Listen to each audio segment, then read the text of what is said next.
ایمان تازہ ہو جائے گا. سنیے ذرا. میری ایک بار جنت البقیع کے گورکن سے ملاقات ہوئی. ایسی ایسی باتیں مجھے بتائی انہوں نے, میں کتنی دیر تک تو روتا ہی رہا.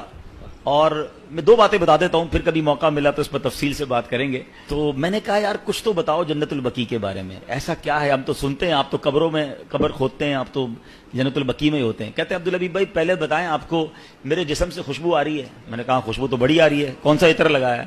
کہتے ہیں واللہ میں نے کوئی عطر نہیں لگایا, یہ بقیع کی خوشبو ہے, جنت البقیع کی مٹی کی خوشبو ہے. اچھا وہ کہتے ہیں دنیا کا کوئی بھی قبرستان اٹھا لیں, پھر میں نے بھی غور کیا, وہاں آپ کو کیڑے بکوڑے بہت سارے جانور ملتے ہیں نا, مردے دفن ہو رہے ہیں, اور ظاہر قبرستان میں تو صفائی نہیں ہوتی نا, تو آپ کو کیڑے بولا جنت البقیع میں ایک کیڑا نہیں ہے. یعنی میں آپ کو روحانیت والی باتیں نہیں بتا رہا, روحانیت تو اندر کیا کیا ہوگا وہ تو اللہ جانے, اس کا حبیب جانے, اس کی کیسی کرم نوازیاں ہیں. میں تو جو نظر سے آنے والی چیزیں بتا رہا ہوں. کہتا ہم جب قبر کھودتے ہیں نا عبدالحبیب بھائی, کئی بار ایسا ہوا کہ قبر کھودتے کھودتے ایسی ٹھنڈی ہوا آتی ہے کہ میں قبر کے اندر لیٹ کر خود ہی سو جاتا ہوں. کبھی گورکن کو قبر میں سوتے دیکھا ہے؟ کہتا ہے ایسی ٹھنڈی ہوا ہوتی ہے, میں سکون اتنا ہوتا ہے, میں کام کرتے کرتے ادھر ہی لیٹ جاتا ہوں قبر کے اندر, نیند بھی آ جاتی ہے. میں نے تو اس کے ہاتھ